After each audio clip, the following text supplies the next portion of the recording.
Maksudnya apa?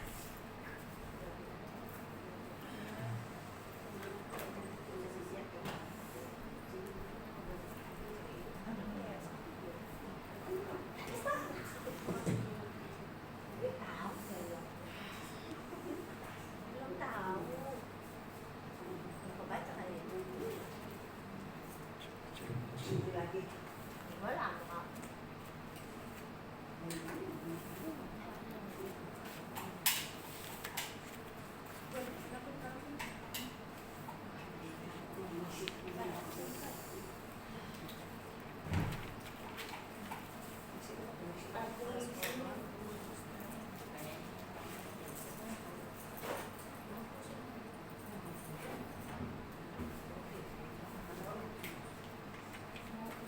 Assalamualaikum warahmatullahi wabarakatuh. Waalaikumsalam warahmatullahi wabarakatuh. Alhamdulillahirabbil alamin wassalatu wassalamu ala asyrafil anbiya'i wal mursalin wa ala alihi wa sahbihi ajma'in. Mari jemaah sekalian, kita melanjutkan pengajian tafsir masih surah Yasin, sekarang sampai ayat yang ke-58 ya. Salamun qawlan min rabbir rahim. Betul ya? Yang ayat 58 ya. Terakhir kemarin ayat 57. Lahum fiha fakihatu wa lahum ma yad'un. Bismillahirrahmanirrahim. Salamun qawlan min rabbir rahim. Salamun alaihim akhassu qawlan min rabbir rahim. Salam ini khusus, adalah ucapan yang paling khusus dari Allah Subhanahu wa ta'ala untuk ahli surga. Jadi Allah nanti akan menampakkan wujudnya langsung kepada ahli surga pada satu hari, kemudian mendapatkan salam langsung dari Allah Subhanahu wa ta'ala, mendapatkan kalimat Assalamualaikum ya ahlal jannati. Sebagaimana kata Rasulullah sallallahu alaihi wasallam, beliau bersabda, bainama ahlul jannati fi na'imihim, tatkala ahli surga sedang menikmati nikmat-nikmat yang Allah berikan kepada mereka semua, tiba-tiba insata'a lahum nur, tiba-tiba ada sebuah cahaya yang muncul di dalam surga Allah Subhanahu wa ta'ala. Farafa'u ru'usahum, maka mereka semua ahli surga mengangkat kepala-kepala mereka. Fa'idha Rabbu azza wa jalla qad ashrafa alaihim min fawqihim, maka tiba-tiba ada Allah Subhanahu wa ta'ala yang sangat dekat di atas kepala mereka. Subhanallah. Cuma nggak bisa digambarkan ya, nggak bisa digambarkan bagaimana zat Allah yang sesungguhnya. Jadi ini hanya sebagai satu gambaran dari baginda Rasulullah Sallallahu Alaihi Wasallam bahwa nanti dalam surga Allah Subhanahu Wa Taala, tatkala ahli surga sedang menikmati nikmat-nikmat surga yang sangat banyak, tiba-tiba datang sebuah cahaya. Langsung cahaya itu ada di atas kepala mereka. Mereka mengangkat kepala mereka. Mereka langsung melihat zat Allah yang sesungguhnya di atas kepala mereka semua. Faqala, maka Allah mengucapkan kalimat salam, Assalamualaikum ya ahlal jannah. Jadi kalimat salam dari Allah ucapkan kepada semua ahli surga, Assalamualaikum ya ahlal jannah. Fayanzuru ilaihim wa yanzuruna ilaihi, maka Allah melihat kepada ahli surga dan ahli surga melihat kepada langsung zat Allah Subhanahu wa ta'ala. Fala yaltafituna ila syai'in min na'imi ma damu yanzuruna ilaihi, maka ahli surga tidak pernah menoleh kepada kenikmatan surga yang sangat banyak yang Allah berikan selama mereka melihat langsung zat Allah Subhanahu wa ta'ala. Jadi itu yang paling terbesar dalam surga yang paling terbesar nikmat dari Allah adalah ahli surga dapat melihat langsung kepada zatnya Allah Subhanahu wa Ta'ala. Sampai ahli surga melupakan semua nikmat-nikmat surga yang Allah berikan kepada mereka semua lantaran mereka melihat langsung kepada zat Allah Subhanahu wa Ta'ala. Sampai kapan? Hatta yahtajiba anhum, sampai mereka tidak dapat lagi melihat zat Allah Subhanahu wa Ta'ala, fayabqa nuruhu wa barakatuhu alaihim bidiyanihim, maka yang tinggal adalah cahaya dari Allah Subhanahu wa Ta'ala dan keberkahan dari Allah Subhanahu wa Ta'ala di masing-masing kamar-kamar, ruangan-ruangan mereka. Subhanallah. Jadi nanti dalam surga Allah Subhanahu wa Ta'ala kita insya Allah akan dapat langsung melihat kepada zatnya Allah Subhanahu wa Ta'ala. Makanya seorang yang beriman kepada Allah Subhanahu wa Ta'ala, seorang yang yakin kepada Allah Subhanahu wa Ta'ala, yang dia dambakan, yang ia sangat nantikan adalah satu. Pertama, mendapatkan dunia Allah Subhanahu wa Ta'ala. Yang kedua, mendapatkan surga Allah Subhanahu wa Ta'ala. Kenapa demikian? Dikarenakan dalam surga Allah Subhanahu wa Ta'ala kenikmatan-kenikmatan yang sangat banyak yang Allah berikan, terutama yang paling besar tadi, dapat langsung melihat kepada zatnya Allah Subhanahu wa Ta'ala. Inilah kalimat tafsir dari ayat yang ke-58, salamun qawlan min rabbil rahim. Jadi ahli surga mendapatkan salam yang paling khusus dari Allah. Dalam surga Allah Subhanahu wa Ta'ala kalimat tadi, assalamualaikum ya ahlal jannah wamtazul yawma ayyuhal mujrimun. Kata Allah Subhanahu wa Ta'ala kepada orang-orang musyrik. Jadi orang musyrik, orang yang menyembah kepada Allah, juga menyembah kepada selain Allah Subhanahu wa Ta'ala. Allah katakan kepada mereka, kepada orang-orang musyrik lagi perempuan, wamtazul yawma ayyuhal mujrimun infahidul yawma ayyuhal mujrimuna 'anil mu'minina. Wahai orang-orang musyrik, berpisahlah kalian dari orang-orang yang beriman kepada Allah Subhanahu wa Ta'ala. Allah pisahkan nanti pada hari kiamat antara orang-orang musyrik dengan orang-orang yang beriman kepada Allah Subhanahu wa Ta'ala. Allah perintahkan langsung dengan kalimat tadi, wamtazul yawma ayyuhal musyrimun. Ketika orang-orang mukmin Allah kirim ke dalam surga Allah Subhanahu wa Ta'ala. Orang-orang mukmin, semua laki perempuan mukmin dengan mukminah, ketika Allah kirim ke dalam surga Allah untuk masuk dalam surga Allah Subhanahu wa Ta'ala, Allah berikan warning kepada orang-orang musyrik dengan kalimat tadi, wamtazul yawma ayyuhal mujrimun.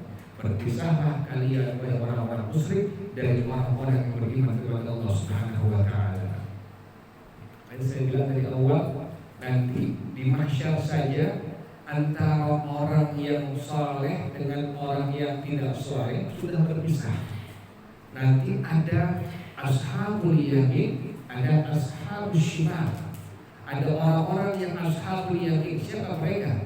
Para nabi, para rasul, para sahabat, kemudian orang-orang yang beriman kepada para nabi dan rasul, terus sampai sebelum datangnya hari kiamat. Mereka semua yang disebut sebagai ashabul yamin. Siapa ashabul shimal? Fir'aun, Haman, Namrud, Qarun, syaitan, iblis, jin yang kafir, Abu Jahal, Abu Lahab. Itu mereka semua ashabul shimal. Berikut para pengikut mereka semua. Jadi di padang mahsyar saja sudah Allah pisahkan. Apalagi pas sudah ditimbang amal kita, pas sudah dihisab oleh Allah Subhanahu wa Ta'ala, maka Allah perintahkan tadi dengan kalimat wamtazul yawma ayyuhal mujrimun. Wahai orang-orang musyrik, berpisahlah kalian dari orang-orang yang beriman kepada Allah Subhanahu wa Ta'ala. Pisah. Orang-orang yang beriman kepada Allah Subhanahu wa taala, Allah kirim mereka semua kemana? Untuk masuk dalam surga Allah Subhanahu wa taala. Maka nanti pada mahsyar kita masing-masing sudah mengetahui. Kita lihat itu pada sebelah kiri, tahu itu orang. Jadi semua orang nanti masing-masing, tidak ada yang peduli satu sama lain, tapi nanti ada batasannya. Masing-masing mengetahui. Oh, sebulan kita kenal dia. Oh, ternyata sebelah kiri ada dia. Itu lihat langsung itu. Ini bukan cerita, ini bukan kritik. Ini yang menyampaikan bagi kita Rasulullah SAW. Jadi kita bakal lihat nanti. Oh, tetangga saya sebelah kiri adanya. Oh, jadi selama ini dia ketahuan nanti pada hari kiamat, di padang mahsyar di hadapan Allah Subhanahu wa taala. Mana ashabul yamin, mana ashabus shimal. Makanya para ulama mengatakan dari sekaranglah bentuk diri kita menjadi orang yang beriman kepada Allah Subhanahu wa taala. Dari sekaranglah di dalam dunia bentuk diri kita menjadi perempuan laki yang saleh dan salihah yang takut kepada Allah Subhanahu wa taala. Karena nanti kepura-puraan, kedustaan, kebohongan akan terbongkar nanti pada hari kiamat di hadapan Allah Subhanahu wa taala. Kalau di dalam dunia kan tidak ya, masih apa? Masih tidak diketahui mana munafik, mana musyrik, mana orang yang berdusta, mana pembohong. Di dalam dunia masih bisa diumpetin, masih bisa disamar-samarkan. Tapi nanti pada mahsyar, pada hari kiamat di hadapan Allah Subhanahu wa taala, kita dengan orang-orang yang munafik Allah pisahkan. Kita dengan musyrik Allah pisahkan. Tadi kata Allah Subhanahu wa taala, pas orang-orang beriman Allah kirim ke dalam surga ya Allah Subhanahu wa taala, Allah perintahkan dengan kalimat wamtazul yauma ayyuhal muslimun. Berpisahlah kalian wahai orang-orang musyrik dari orang-orang beriman. Kapan kali ini Allah ucapkan? Ketika Allah kirim semua mukmin dan mukminah masuk dalam surga Allah Subhanahu wa taala. Jadi kita bisa bayangkan, oh seperti itu ya, sudah Allah kirim nanti. Ini orang mukmin, mukminah, jadi yang enggak Allah kirim dalam surga ahli neraka bagi dia. Oh ini ada ahli surga, Allah kirim mereka semua dalam surga ya Allah. Di depan pintu surga ada haud, telaga haud. Siapa yang menunggu itu telaga? Rasulullah Shallallahu Alaihi Wasallam. Setiap mukmin, setiap mukminah diberikan minum langsung dari tangan mulia Rasulullah SAW. Yang setelah kita minum tidak akan lagi kita kehausan selama-lamanya. Jadi subhanallah. Makanya ulama pesan pada kita semua, kejarlah kebahagiaan, kenikmatan yang hakiki yang sesungguhnya di mana? Di negeri akhirat. Di dunia hilang sebentar habis. Di dunia hanya sementara. Jadi tempatnya mukmin mukminah bukan dalam dunia, tempat mereka sesungguhnya adalah dalam akhirat kelak nanti di hadapan Allah dalam surga Allah Subhanahu wa taala. Ayat yang ke-59 ini Allah katakan wamtazul yauma ayyuhal mujrimun. Ayat yang ke-60 kata Allah Subhanahu wa taala alam ahad ilaikum ya bani Adam alla ta'budu syaitan innahu lakum aduwwun mubin. Kata Allah Subhanahu wa taala alam ahad ilaikum ay alam us ilaikum, bukankah saya telah memberikan pesan pada kalian semua. Allah katakan kepada kita semua, wahai manusia, wahai hamba-hamba aku, bukankah aku telah berikan pesan pada kalian semua? Pesan Allah apa? Alla ta'budu syaitan ay la tuti'uhu, janganlah kalian taat kepada syaitan. Ini pesan dari Allah Subhanahu wa taala, sudah Allah berikan, Allah pesan kepada kita semua selaku hamba Allah Subhanahu wa taala. Alla ta'budu syaitan, tafsirnya la tuti'uhu, janganlah kalian taat kepada syaitan. Kenapa demikian? Allah larang kita semua jangan taat kepada syaitan. Innahu lakum aduwwun mubin, maka sesungguhnya setan adalah musuh yang nyata kepada kalian, bagi kalian wahai manusia. Jadi bukan musuh yang sifatnya sementara atau berbayar. Setan ini nyata, benar-benar musuh kita semua. Semua hamba Allah Subhanahu wa taala diinginkan oleh setan agar mereka menjadi pengikut setan, masuk ke dalam neraka Allah Subhanahu wa taala.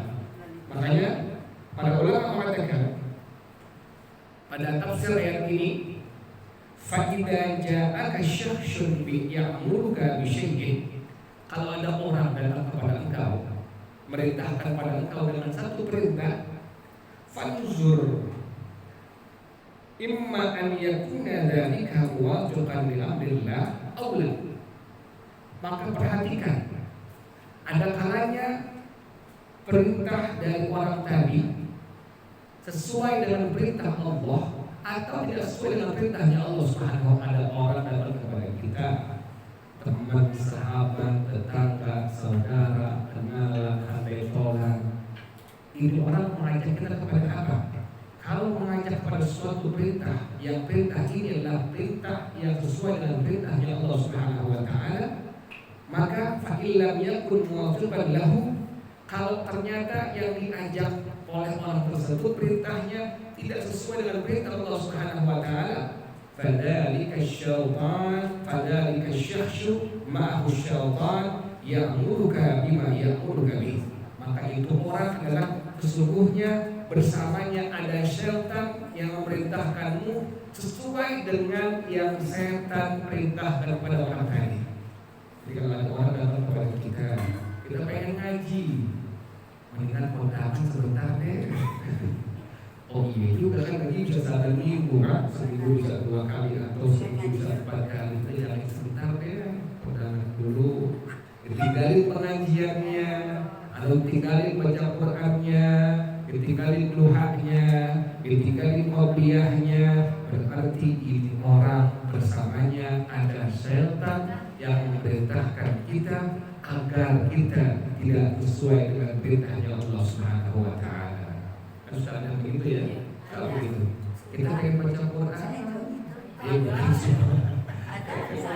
Kalau ada, dia bukan setan, tapi dia manusia bersamanya ada setan yang mengajak kita untuk apa?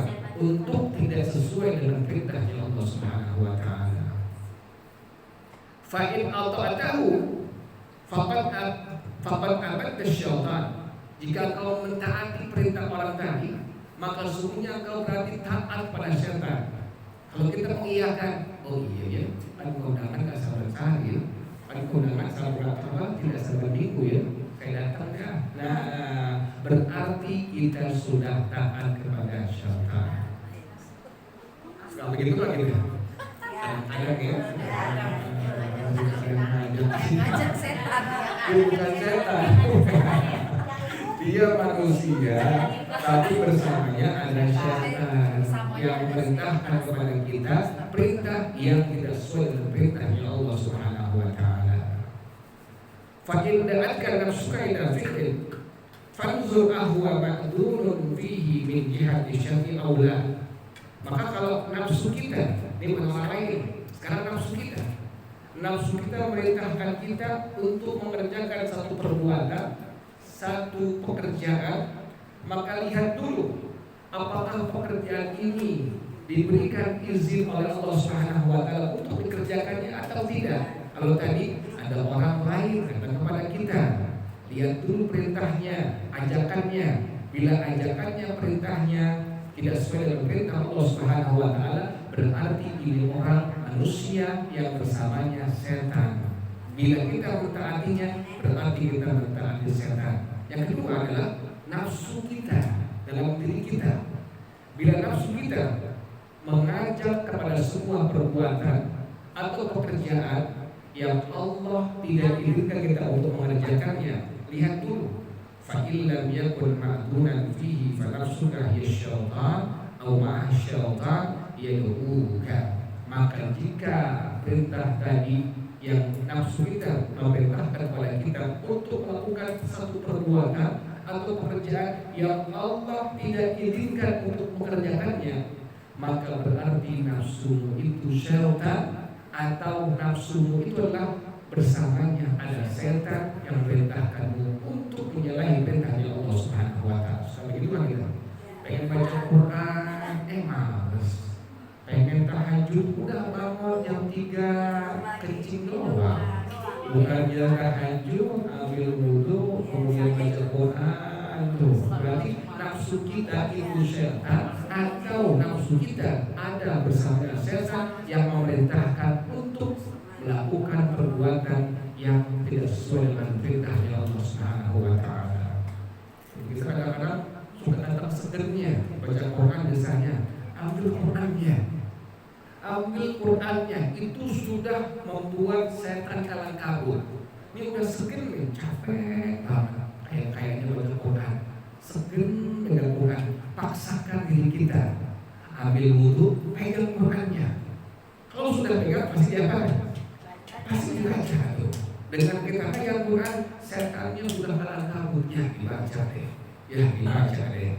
Pas kita baca, ya gagal. Saya perintahkan dia untuk melawan perintah Allah Subhanahu wa taala. Makanya kita kata para ulama tadi demikian.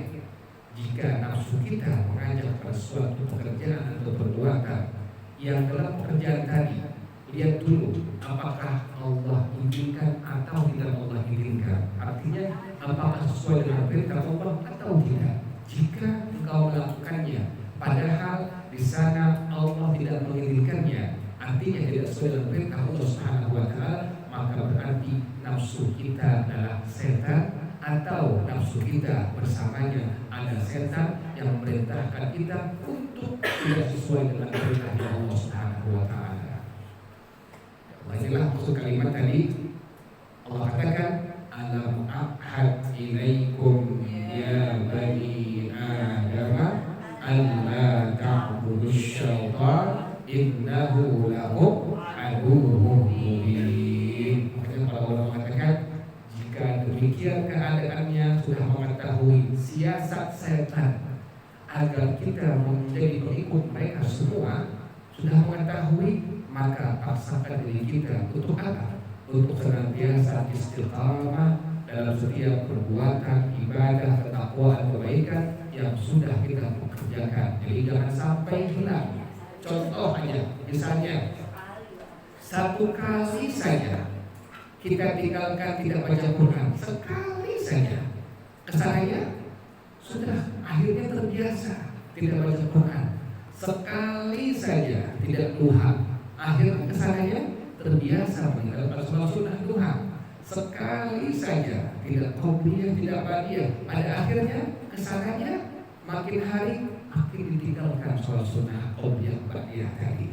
Kenapa demikian? Dari awalnya kita sudah mengikuti perintah setan yang bersalahan dengan perintahnya Allah Subhanahu wa taala. Jangan sekali-kali membuat peluang kesempatan setan untuk menjerumuskan kita agar kita taat kepada setan tadi. Kalau ngantuk Pak Ustaz, paksakan ya. Artinya kalau udah ngantuk berat, tidur dulu. Misalnya kita ini habis kerja atau dagang atau mengajar atau usaha, capek badan kita, lelah, tidur sebentar, hatinya di hati. Ya Allah, saya niat ya Allah, nanti kalau sudah bangun tidur sudah fresh, saya mau baca Quran ya Allah. Pasti dibaca Qurannya. Yang penting hati kita sudah apa? Sudah niat. Misalnya kita tidur malam jam 10, biasanya tidur jam 9, jam 8, karena kemalaman jam 10 atau jam 11, niat di hati kita, ya Allah nanti bangun tidur pengen tahajud, pengen baca Quran, pasti bangun, pasti tahajud, pasti baca Quran. Kenapa demikian? Di hati itu sudah ada, niat untuk tahajud dan baca Quran. Inilah maksud daripada firman Allah Subhanahu wa taala. Kata Allah Subhanahu wa taala, alam ahad ilaikum ya bani Adam alla ta'budu syaitan innahu lakum aduwwun mubin.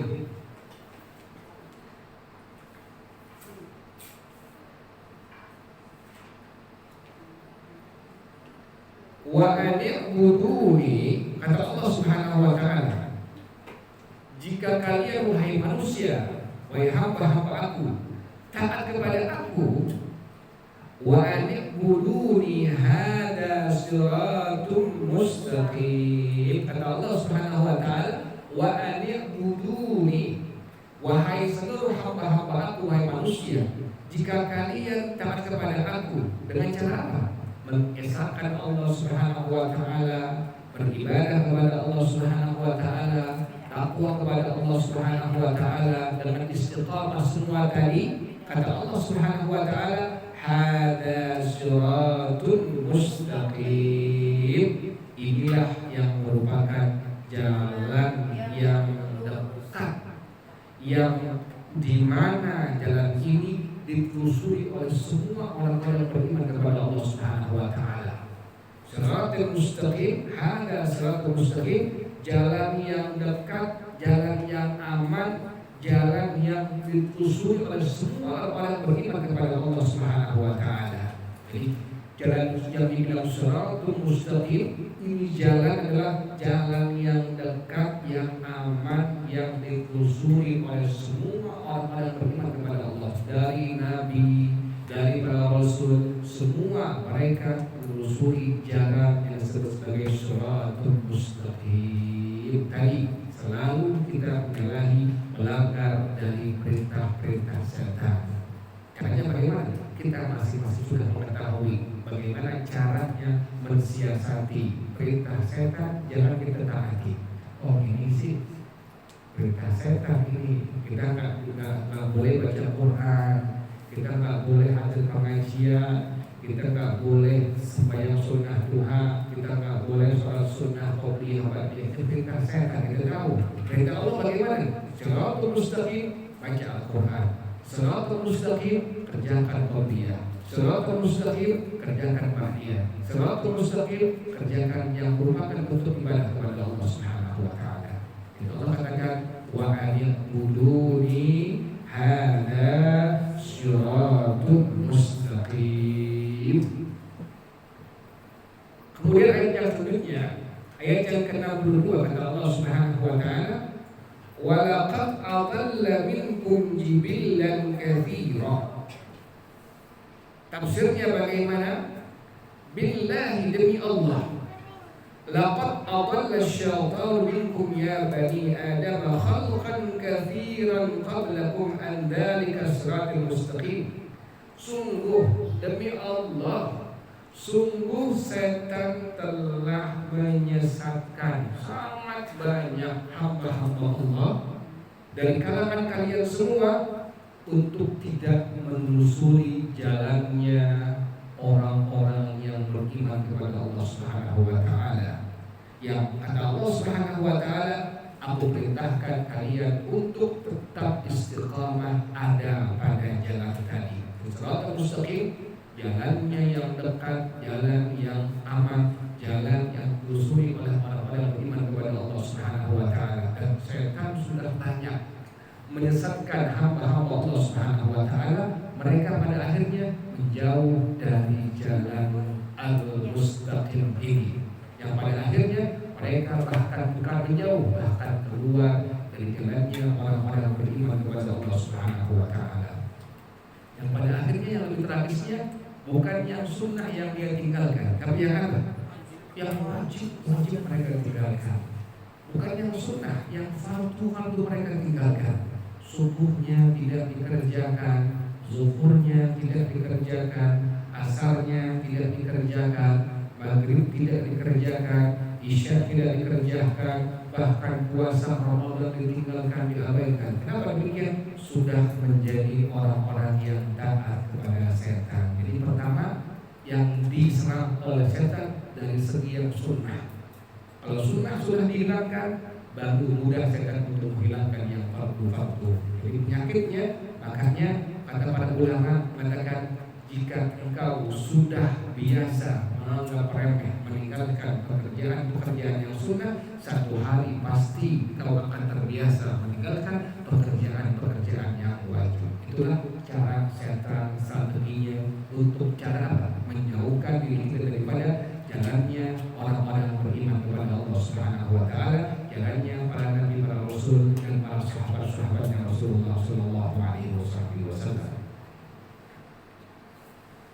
Wa an'buduni hadza siratal mustaqim wa laqad adalla minkum jibillan katsiran afalam takunu taqilun. Kata Allah Subhanahu wa taala, akuntum tusyahiduna athara uqubatihim. Apakah kalian semua tidak menyaksikan bagaimana siksaan Allah pada mereka semua? Jalannya orang-orang yang sudah keluar dari siratul mustaqim tadi, bagaimana mereka semua nasibnya? Mereka semua dalam siksaan Allah Subhanahu wa taala. Semakin jauh dari siratul mustaqim, maka mereka akan lebih dekat pada siksaan Allah Subhanahu wa taala. Makanya setan demikian. Kepengennya setan agar semua hamba Allah menjadi penduduk ahli neraka semuanya. Jadi kita nggak mau oleh setan itu, nggak pengen kita semua menjadi ahli surga. Mereka pengen, setan pengen semua manusia, semua hamba-hamba Allah Subhanahu wa taala menjadi pengikut mereka semua, yang pada akhirnya mereka menjadi penghuni neraka Allah Subhanahu wa taala. Setan tahu, setan, iblis, jin yang kafir sudah tahu mereka pasti menjadi penghuni neraka Allah Subhanahu wa taala. Makanya mereka bersikeras, mereka berjuang keras di dalam dunia ini. Bagaimana caranya? Caranya menyimpangkan hamba-hamba Allah Subhanahu wa taala dari siratul mustaqim. Tadi Allah sudah katakan, wa laqad adalla minkum jibillan katsiran. Ini merupakan Allah yang mengatakan, kata Allah Subhanahu wa taala, sungguh setan telah menyesatkan hamba-hamba Allah Subhanahu wa taala dari jalan siratul mustaqim, hamba-hamba Allah yang sangat jumlahnya banyak. Afalam takunu taqilun. Kata Allah Subhanahu wa taala, tidakkah kalian telah menyaksikan bagaimana siksaan terhadap mereka semua yang sudah keluar jalur dari siratul mustaqim. Maka caranya bagaimana? Caranya setiap tipu daya setan kita jangan ikuti. Tadi misalnya datang malas baca Quran, ambil Qurannya, baca Qurannya. Malas sholat sunnah duha, ambil sajadah kita, ambil mukena kita, kerjakan duha sekalipun hanya 2 rakaat. Malas qiyamul lail, kita bangun, kita wudu, kerjakan qiyamul lail sekalipun hanya 2 rakaat. Itulah cara kita tetap dalam siratul mustaqim, istiqamah dalam ibadah, dalam takwa, dalam takwa Allah Subhanahu wa taala. Hadhihi jahannamul lati kuntum tu'adun. Pada ayat dalam satunya yang ke-63 kata Allah Subhanahu wa taala, hadhihi jahannamul lati kuntum tu'adun. Inilah neraka jahanam. Neraka jahanam adanya di bawah. Kita masing-masing nanti akan melewati neraka jahanam. Kita nanti masing-masing akan melewati neraka jahanam. Dan setelah hisab ada sebuah jembatan yang disebut sebagai as-sirat namanya. Ini jembatan lebih sangat halus dari sehelai rambut yang dibelah menjadi 7 helai. Lebih sangat tajam dari pedang yang sangat-sangat tajam. Subhanallah. Disebut as-sirat. Tapi bagi orang beriman kepada Allah Subhanahu wa taala, nanti akan Allah berikan kemudahan untuk melewatinya. Di antara hamba Allah ada yang seperti kuda tangkas yang sangat cepat, ada yang seperti burung yang sangat cepat. Di antara hamba Allah ada yang sampai merangkak menuju dalam surga Allah Subhanahu wa taala. Di antara hamba Allah ada yang langsung tergelincir jatuh masuk ke dalam jurang neraka jahanam sesuai dengan amal-amal yang mereka kerjakan selama hidup di alam dunia. Jadi di bawahnya ada neraka apa? Neraka jahanam. Misalnya ada orang yang hebat akrobatnya, tidak jaminan nanti dia bakal selamat dari jembatan as-sirat tadi, karena di bawahnya ada neraka jahanam. Nah, Allah katakan hadhihi jahannamul lati kuntum tu'adun. Ini jahanam adalah kumpulan dari semua neraka. Jadi neraka dikumpulkan namanya Jahannam. Kata Allah Subhanahu wa taala, "Hadhihi jahannamul lati kuntum tu'adun." Inilah neraka Jahannam, ay kuntum tu'aduna biha fid dunya ala alzinatir rusuli alaihi wassalam bi muqabalati ibadati syaitan. Inilah neraka Jahannam yang dijanjikan oleh Allah Subhanahu wa taala kepada orang-orang yang apa? Orang-orang yang mau menyembah taat kepada perintah-perintah syaitan. Jadi orang yang taat kepada perintah-perintah syaitan, maka mereka semua manusia-manusia tadi akan menjadi penghuni neraka Jahannam. Jadi Allah sudah memberikan warning kepada kita semua selaku hamba-hamba Allah Subhanahu wa taala. Dari pertama tadi Allah katakan, alam ahad ilaikum ya bani adam alla ta'budu syaitan innahu lakum aduwwun mubin. Yang kedua, wa an ya'buduni hadza siratun mustaqim. Yang ketiga, wa laqad adalla minkum jibillan katsira afalam takunu ta'qilun. Yang ini, hadhihi jahannamul lati kuntum tu'adun. Allah persiapkan neraka Jahannam untuk siapa? Untuk orang-orang yang taat, yang mau mentaati perintah-perintah setan selama dia hidup di alam dunia. Sekali lagi para ulama berkata seperti kepada kita semua, apabila dalam perintah dari setan yang melanggar perintah Allah Subhanahu wa taala, maka cepat-cepat kita menghindar menjauh dari perintah tadi. Tetap istiqamah dalam perintahnya Allah Subhanahu wa taala, dalam ibadah kepada Allah Subhanahu wa taala. Islauhal yawma bima kuntum takfurun. Kata Allah Subhanahu wa taala, islauhal yawma bima kuntum takfurun, ay udkhulu jahannam min fawqu. Wahai seluruh orang-orang yang taat kepada setan, masuklah kalian ke neraka Jahannam dari bagian atas. Nyemplung dari atas jembatan As-Sirat, langsung apa? Langsung jatuh tergelincir, langsung nyemplung, langsung masuk ke dalam neraka Jahannam. Allah katakan tadi, islauhal yawma bima kuntum. Kalimat islau adalah perintah dari Allah dari atas ke bawah. Wahai orang-orang yang taat kepada perintah-perintah setan di alam dunia, masuklah kalian ke neraka Jahannam dari bagian atas. Maksudnya apa? Dari jembatan As-Sirat turun ke bawah, masuk ke dalam neraka Jahannam. Yang dasar neraka Jahannam itu kita perlu ketahui, selama jutaan ribuan tahun tidak akan sampai seorang hamba ke dalam keraknya, dasarnya neraka Jahannam. Siapa yang menjadi penghuninya? Adalah orang-orang munafik, orang-orang musyrik yang akan menjadi penghuni kerak dasar dari neraka Jahannam. Makanya kita berdoa kepada Allah dengan doa yang Nabi sudah ajarkan.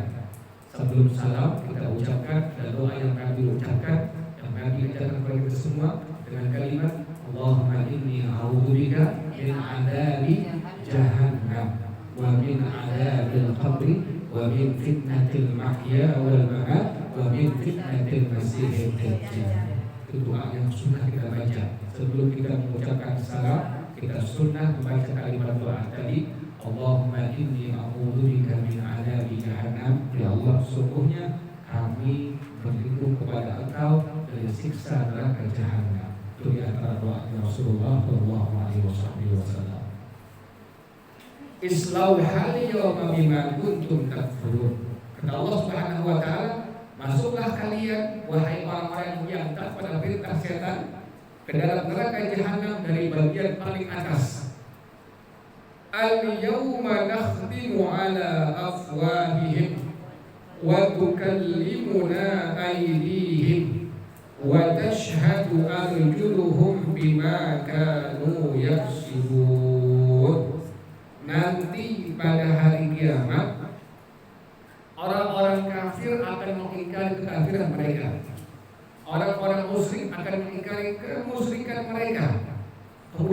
mendatangkan saksi dari kalangan keluarga mereka. Ini keluarga kami ya Allah, tetangga kami ya Allah. Mereka bersaksi, iya ya Allah benar, dia bukan anak musyrik. Tuh lihat itu. Sesama musyrik sering apa? Membantu. Benar ya Rabb, dia bukan munafik. Nah, pada saat itu kata Allah Subhanahu wa taala, al-yawma nakhtimu ala afwahihim wa tukallimuna aydihim wa tashhadu arjuluhum bima kanu yaksibun. Pengakuan dari tetangga mereka, saudara mereka, Allah tidak anggap. Bagaimana pada akhirnya? Allah tutup semua mulut-mulut mereka. Kemudian yang bersaksi siapa?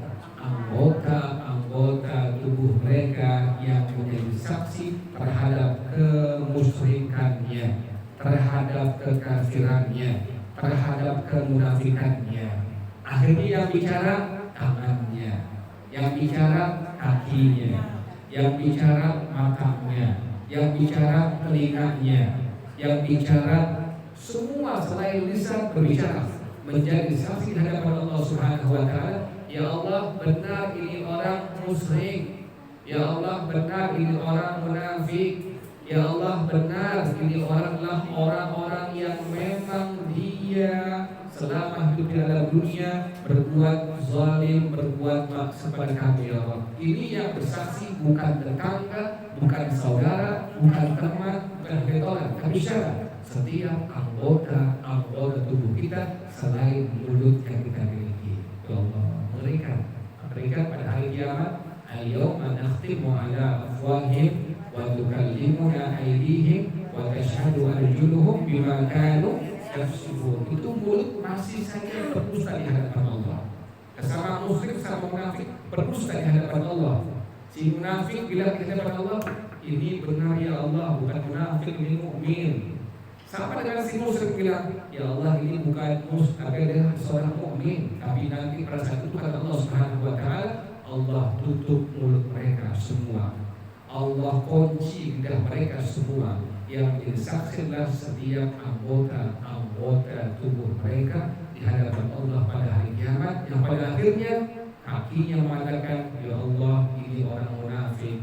Kakinya, tangannya mengatakan, ya Allah dia orang musyrik. Sampai seluruh anggota mengatakan, ya Allah dia bukan orang beriman kepada Engkau. Nah, sudah kepada Allah Subhanahu wa taala. Kata Allah Subhanahu wa taala, al-yawma nakhtimu ala afwahihim wa tukallimuna aydihim wa tashhadu arjuluhum bima kanu yaksibun. Silakan kepada jemaah sekalian, masih ada waktu seberapa jam lagi yang belum berhasil. Allahu a'lam bishawab.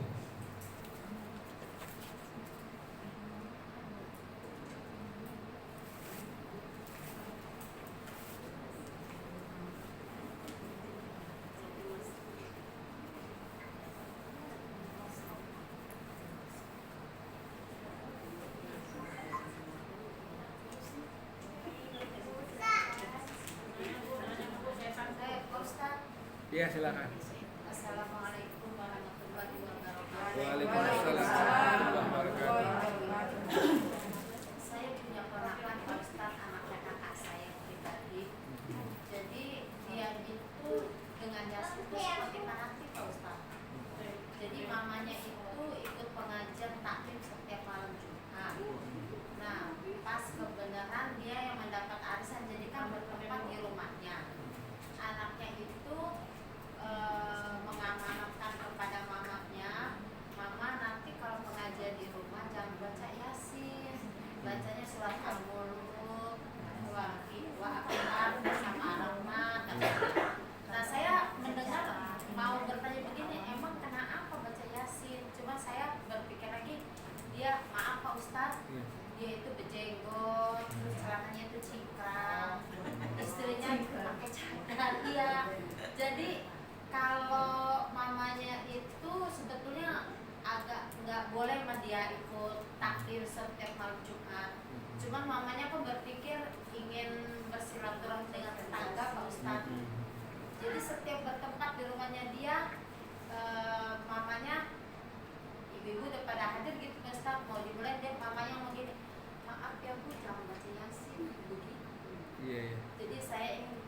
saya, Pak Ustadz, karena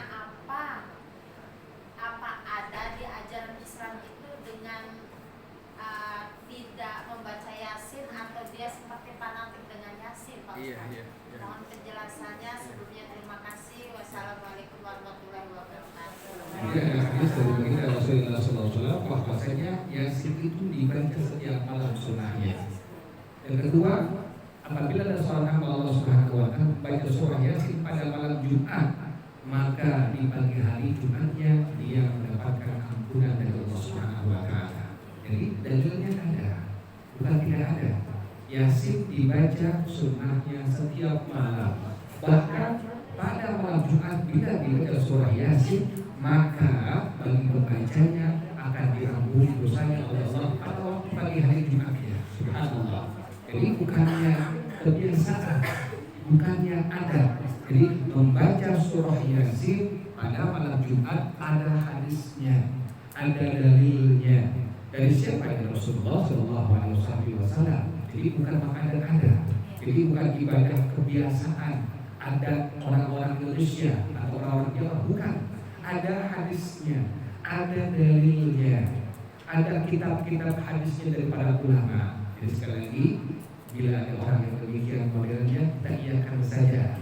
Tapi jangan kita sampai berdebatnya. Agama melarang tidak boleh berdebat dengan orang yang berbeda pendapat.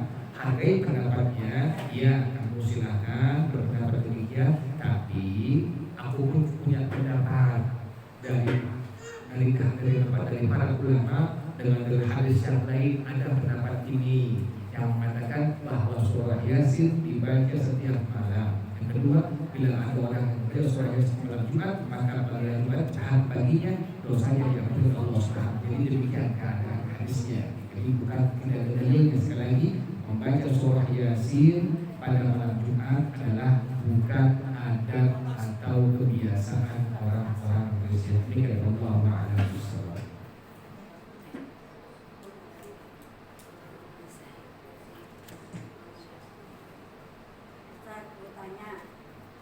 Kalau sedang ibadah ya pas baik sunnah maupun wajib, ini kan saya urusin cucu kalau tadi seperti tadi itu ini menggoda sekali. Tadi main mobilnya di sana, begitu saya sholat, kok ada di depan saya ngeliatin kalau di belakang. Apakah saya pindahkan dulu, kemudian balik lagi, atau saya kasih makanan dulu, saya kembali lagi sholat dari awal. Karena ini saya bilang, waduh ini anak, setan yang terkutuk ada di sini kali.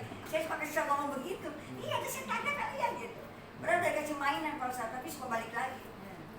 Bagaimana Pak Ustadz? Ya makanya mesti ada yang gantian untuk menjaganya. Jadi kalau sendirian, ya itu anak kecil aktif. Jadi anak kecil seperti itu keadaannya. Aktif anak kecil itu.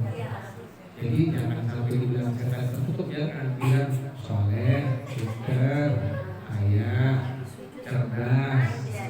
Kadang-kadang itu seperti itu.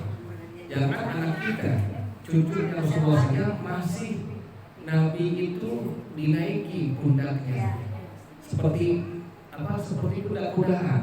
Dalam kata-kata Indonesia itu demikian kepada Rasulullah SAW. Gimana anak kita, gimana cucu kita. Artinya anak itu demikian keadaannya. Kita kalau mendoakan bilang saja soleh, yang pintar, yang cerdas. Ya. Jadi lebih bagusnya solusinya bila ada yang menggantikan menjaganya, sangat-sangat kita jaganya. Karena demikian agar ibadah kita lebih khusyuk. Demikian wallahu a'lam bishawab. Ya silakan. Seperti biasanya saya kalau mau buka taklim itu saya ngajak jemaah, ayo kita baca Al-Quran, semoga berjalan dengan lancar acara kita gitu. Nah, ada yang setelah pengajiannya ada yang negur saya, emang Nabi Muhammad ngajarin katanya kalau buka pengajian itu pakai umur Quran. Itu nggak ada, bid'ah itu. Iya. Jadi bagaimana itu Pak Ustadz? Kata kita kan cuma mohon sama Allah, minta kelancaran, minta kemudahan biar pengajiannya berjalan dengan baik, dengan baca Al-Quran. Tapi kan nggak mesti dibuka dengan pakai Al-Quran. Makanya solusinya adalah banyak membaca kitab-kitab dari para ulama. Jadi ulama itu kitabnya sangat banyak, sehingga para ulama mengatakan apabila seorang manusia, seorang hamba Allah semakin banyak, semakin luas ilmunya, artinya semakin banyak kitab yang dia baca, maka semakin luas ilmunya, maka tidak akan menyalahi setiap kerjaan dari orang lain yang di luarnya. Jadi bukan tidak ada dalilnya, dalilnya ada. Siapa yang mengatakannya? Seorang ulama tabi'in, Al-Imam Athar radhiyallahu anhu, kata beliau, setiap pekerjaan yang dimulai dengan membaca Al-Fatihah atau Ummul Kitab, Bismillah sampai Wallahualim, kemudian diniatkan sesuai dengan niat kita, pasti akan diperkenankan diijabah setiap niat-niat baik yang kita tadi niatkan sebelum membaca surah Fatihah tadi. Jadi bukan tidak ada, dalilnya ada. Ya, jadi saya bilang dari awal tadi, bila ingin kita tidak menyalahkan orang lain, selebih bagusnya hendaknya kita banyak membaca referensi kitab-kitab para ulama. Kan sekarang yang jadi masalah kan yang dibaca kitab kalangan mereka saja, yang pada akhirnya menyalahkan kitab ulama salaf yang lainnya. Padahal kitab ulama salaf sangat banyak dibaca, sangat banyak. Contoh, kita ziarah kubur para nabi, ziarah kubur para wali, ziarah kubur orang-orang saleh. Kita kan berdoa di sana, berdoa kita, bukan minta kepada ziarah, bukan minta pada kuburan, bukan. Kita berdoa di kuburan yang orang-orang saleh. Kita ziarah, misalnya kita ziarah ke Madinah, atau kita ziarah ke tempat-tempat lain wali-wali Allah, ke Imam Syafi'i di Mesir, atau yang di Indonesia yang di Jakarta misalnya, kita ziarah kuburan orang-orang saleh wali Allah. Di makam kita berdoa kepada Allah. Kan kita bukan minta kepada siapa? Yang kubur itu bukan kita minta kepada Allah Subhanahu wa taala. Minta kepada Allah apakah diperbolehkan di sisi kuburnya orang-orang saleh atau para nabi atau para waliullah. Maka Al-Imam Az-Zahabi rahimahullah yang merupakan murid daripada Al-Imam Baitiyah rahimahullah, dalam kitab beliau Syiar Alamin Nubala, kata beliau, At-tu'aku mustajabun inda umuril awliya wal anbiya. Doa itu sangat dijabah Allah Subhanahu wa taala ketika kita berdoa di mana? Di sisi, di dekat kuburannya para nabi dan para kasih-kasih Allah. Makanya semakin membaca kitab yang luas, yang banyak, semakin luas ilmu pengetahuan agama kita, yang pada akhirnya kita tidak akan menyalahkan kerjaan-kerjaan, ucapan-ucapan orang yang di luar kita. Demikian Allahu a'lam bishawab. Jadi kalau yang itu jangan ditebak, jangan dijadikan satu hal yang membuat perpecahan di antara masyarakat.